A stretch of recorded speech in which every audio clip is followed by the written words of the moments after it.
சங்கீதம் 33:11 திருப்பிக் கொள்வோம். சங்கீதம் 33:11 படிக்க கேட்போம். கர்த்தருடைய ஆலோசனை நித்திய காலமாகவும் அவருடைய இருதயத்தின் நினைவுகள் தலைமுறை தலைமுறையாகவும் நிற்கும். கர்த்தருடைய ஆலோசனை நித்திய காலமாகவும் அவருடைய இருதயத்தின் நினைவுகள் தலைமுறை தலைமுறையாக நிற்கும். அப்படியானால் நாம் இந்த உலக வாழ்க்கையில் ஓட்டத்தை ஓடுகிற பொழுது ஸ்டெபிளைஸ்டான ஒரு வாழ்க்கை, நிலைவரமானது ஒரு வாழ்க்கை வாழ வேண்டும் என்றால், மட்டுமல்ல பாதுகாப்பான வாழ்க்கை வாழ வேண்டும் என்று சொன்னால், ஆசீர்வாதமாக இருக்க வேண்டும் என்று சொன்னால், மட்டுமல்ல இது சொற்ப காலம் இந்த உலகத்திலே என்று பரிசுத்த வேதாமம் சொல்லி நித்திய ஜீவனை குறித்தும் பரலோக வாழ்வை குறித்தும் சொல்லுகிறதே, அப்படிப்பட்ட நித்திய ஜீவனை எந்நாளும் நீங்கள் உடையவர்களாய் இருக்கவும் உங்களுக்கு ஒன்று தேவையாக இருக்கிறது. அது என்ன? கர்த்தருடைய ஆலோசனை, கர்த்தர் கொடுக்கும் ஆலோசனை. இந்த ஆலோசனை உங்களுக்கு கிடைக்குமானால் இது ஒரு நாளும் உங்களை தவற விடாது, நீங்கள் கீழே விழ விடாது, உங்கள் வாழ்க்கையில் நீங்கள் கவலைப்படவும் விடாது. கர்த்தருடைய ஆலோசனையை பெற்றுக்கொண்டு அதிலே நாம் நிலைத்திருப்பதற்கு இந்த நாளில் ஒரு தீர்மானத்தை நாம் செய்ய வேண்டும். என் அன்பு தேவனுடைய பிள்ளைகளே, அவருடைய இருதயத்தின், கர்த்தருடைய இருதயத்தின் நினைவுகள் சங்கீதம் 33:11 சொல்லுகிறது, அவருடைய இருதயத்தின் நினைவுகள் தலைமுறை தலைமுறையாகவும் நிற்கும். அவருடைய இருதயத்தின் நினைவு என்ன? அவர் உள்ளத்திலே சொன்னார், பகலும் இரவும், மாரிக்காலமும் கோடைக்காலமும் உஷ்ணமும் ஆகிய இவைகள் ஒரு நாளும் விதைப்பும் அறுப்பும் ஒளிந்து போவதில்லை என்று தன் உள்ளத்தில் சொன்னார். அவருடைய இருதயத்தின் நினைவுகள் தலைமுறை தலைமுறையாக அழகாக நிற்கிறது. எவ்வளவுதான் மாற்ற நினைத்தாலும் மாற மாட்டேங்குது. நீங்கள் நல்லா யோசிச்சு பாருங்க, 24 hours நமக்கு ஷாப் வைக்கிறதுக்கெல்லாம் பெர்மிஷனே கொடுத்தா கூட அதில் வைக்காம ஏன் காலையிலே விசேஷமாக வைக்கிறோம்? நம்ம பழகிட்டோம். சரியா காலையில் உழைக்கவும் இரவில் உறங்கவும் ஓய்வாக இருக்கவும் நாம் கற்றுக்கொண்டு இருக்கிறோம். ஒரு சில இடங்களிலே இந்த 24 மணி நேரமும் ஃபார்மசி இல்லை, நமக்கு சிலர் வாங்க வேண்டுமானால் வாங்கத்தக்கதாக திறந்திருக்கிறது. அது அவர்களுக்கு பிரயோஜனமாக இருக்கிறது. என்றாலும் பகலிலே உழைக்கவும் வேதம் சொல்லுகிறது, மாலை நேரமானால் சாயங்காலம் மட்டும் தன் பண்ணைக்கும் வேலைக்கும் மனுஷன் புறப்படுவான். சாயங்காலம் மட்டும் பின்பு வீட்டுக்கு திரும்பி குடும்பத்தோடு சந்தோஷமாக இருந்து உறங்குவதற்கு அவன் செல்கிறான். இது தேவன் அமைச்சிருக்கிற ஸ்கெட்ச். இதில் இருந்து விலகவே முடிவதில்லை, எப்பொழுதும் அது அப்படியே இருக்கிறது. அப்போ அவருடைய ஆலோசனைகளும் கூட எதுவுமே மாறவே மாறாது. ஒரு தடவை அவர் சொன்னால் அவர் திரும்பவும் சொல்லி அவர் திருத்துகிறவர் அல்ல. தேவன் ஒரு தரம் சொல்லி பின்பு அதை திருத்துகிறவர் அல்ல என்பதை கண்டுபிடிக்கணும். 2வது தடவை நம்ம கேட்குறோம் வச்சுக்கோங்களேன், ஆலோசனை கர்த்தர் சொல்கிறார், எப்பா இதை செய்யாதன்னு சொல்லி நம்ம ஆண்டவர்கிட்ட ஃபாஸ்டிங் போட்டு கெஞ்சி கூத்தாடி, கர்த்தாவே இது தேவ சித்தமாக இருக்க கடவுது அப்படின்னு ஊக்கமாக ஜெபம் பண்ணோடனே, கர்த்தாவே நீர் எங்களுக்கு தாரும் சொன்னால், இஸ்ரவேலர் குறித்து வேதம் சொல்லுகிறது, அவர்கள் கேட்டதை கொடுத்தார், அவருடைய இருதயத்திலோ இழைப்பை அனுப்பினார். அப்போ சில நேரங்களில் சிலதை கேட்டுக்கிட்டே இருப்பாங்க மக்கள். உங்களுக்கு ஒரு நல்ல ஒரு வீடு வேணும், ஜெபம் பண்ணுங்க, கர்த்தர்கிட்ட விண்ணப்பம் பண்ணுங்க. சரி, ஆண்டவர் சொல்கிறாரு சற்றே பொறு மகனே அப்படின்னு சொன்ன பிறகும் நமக்கு இதயம் இன்னும் துடிக்குது. இவ்வளோ தூரம் கிட்ட வந்துட்டாரு, விடவே விடக்கூடாது. ஃபாஸ்டிங் 40 நாள் போட்டுரும். ஃபாஸ்டிங் போட்டு 40 நாள் தேடி ஒரு வீடு கண்டிப்பாக வேண்டவே வேண்டும் ஆண்டவரேன்னு சொல்லி கேட்டால் கடைசியில் கிடச்சிடும் உங்களுக்கு ஒரு வீடு என்ன. ஆனால் அந்த வீட்டில் பாருங்கள், சரியாக நீங்கள் குடியிருக்கவே முடியாமல் போகலாம். ஒரு குறிப்பிட்ட சகோதரன் ஒரு நாள் ஆண்டவர் சமூகத்தில் ஊக்கமாக ஜெபம் பண்ணாராம், ஆண்டவரே எனக்கு ஒரு நல்ல பைக் வாங்கணும் அப்படின்னு சொல்லி அவர் கடை தெருவில் பார்த்த ஒரு பைக் பேரை சொல்லி, இந்த பைக் எனக்கு வேண்டுமே வேண்டும்னு முழங்கால நின்று ஜெபம் பண்ணார் ஊக்கமாக. அவர் ஊழியம் செய்கிறதுக்கு தான் நான் கேட்குறேன்னு சொன்னார். கர்த்தர் சொன்னார், கொஞ்சமாக பொறு மகனே அப்படின்னு சொன்னார். இவர் கேட்பதாகவே இல்லை. ஆண்டவரே, அந்த பைக்கு நீர் கொடுத்தால்தான் என் மேல் அன்பாய் இருக்கிறீர் என்பதை புரிந்து கொள்ளுவேன், இல்லைன்னா நீர் என் மேல் அன்பாய் இல்லைன்னு நினச்சிக்கிடுவேன்னு சொல்லி அடி இப்படின்னு ஜெபத்தை பண்ண உடனே கர்த்தரும் பாருங்க ஒரு மனுஷன் அனுப்புனாரு. ஐயா, நீங்கள் உங்களுக்கு ஏதாவது பைக் வாங்கிக்கங்கன்னு காசு கொடுத்தாரு. அவர் கர்த்தர் அனுப்பிட்டாரு, காகம் அனுப்பினது போல அனுப்பினார். இவர் போய் அந்த சந்தோஷம் அந்த பைக்கை வாங்கிட்டார். வாங்கி கொஞ்ச நாள் தான் ஆச்சு, அப்போ தான் புத்தம் புதுசாக வெளியிட்டு இருந்தாங்க. அந்த பைக்கு பார்த்தீங்கன்னா ஃபெயிலியர் மாடலான பைக்காக இருந்திருக்கு. அந்த பைக்கு நல்லா 4 நாள் நல்லா ஓடும், 5ஆவது நாள் படுத்துக்கிடும், ஓடாது. இப்போ இவருக்கு ரொம்ப வேதனையாக இருக்கும். இவர் கிராம ஊழியத்துக்கெல்லாம் போவார். கிராமத்தில் எல்லார் மத்தியிலும் அடித்து பேசுவார் விசுவாசம். கடைசியில் இவருக்கு விசுவாச சோதனை எங்கே காத்திருக்கும்?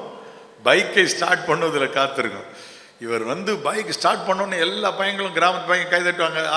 சார் கிளம்பிட்டாரு அப்படின்ட்டு. பார்த்தீங்கன்னா டக்குன்னு பைக் நின்று போயிடும்.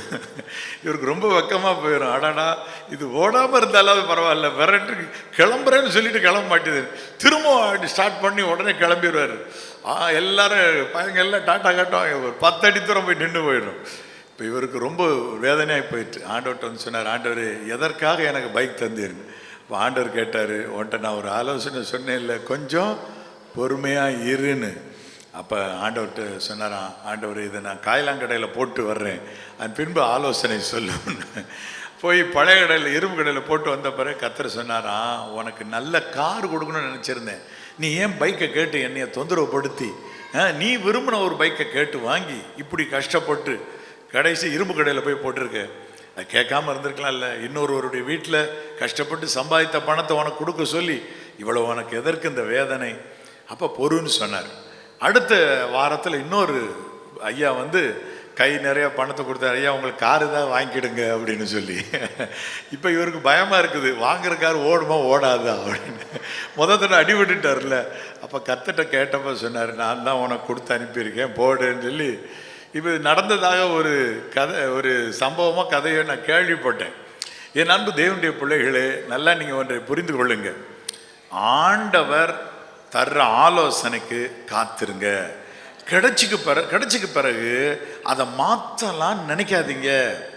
நீங்கள் சொல்றதுக்கெல்லாம் அவர் மாறுறதுக்கு மனுபுத்திரன் அல்ல. அவர் பொய் சொல்ல மாட்டார், சொன்னால் மாற்றவும் மாட்டார். புரிஞ்சுக்கிட்டீங்களா? ஒரு சிலவற்றை அவர் ஒரு சில காலங்களுக்கு வைத்து நான் பின்பு மாற்றி கொடுப்பாரா இருக்கலாம். அப்பொழுது அவரே வந்து சொல்ல வைக்கணும். நீங்களா போய் காலை பிடிச்சி கையை பிடிச்சி சொல்ல வைக்கிற மாதிரி நீங்கள் நடந்து வற்புறுத்தி பெற்றுக்கொள்ளலான்ற ஒரு எண்ணத்தை இன்னைக்கு கைவிடுங்க. கர்த்தருடைய ஆலோசனை என்ன? என் வாழ்க்கையை குறித்து, என் குடும்பத்தை குறித்து, என்னுடைய வேலையை குறித்து, என்னுடைய திருமணத்தை குறித்து கர்த்தருடைய ஆலோசனை என்ன அப்படின்னு கேட்டால் கர்த்தர் ஒரு ஆலோசனை தருவார். அந்த ஆலோசனைப்படி நீங்கள் காத்திருந்தால் அழகாக உங்கள் வாழ்க்கை அமையும். விசேஷ விதமாக இந்த ஆலோசனைகள் தான் அவர் கட்டளையின் வடிவிலும் நமக்கு கொடுத்திருக்கிறார். கட்டளையே விளக்கு.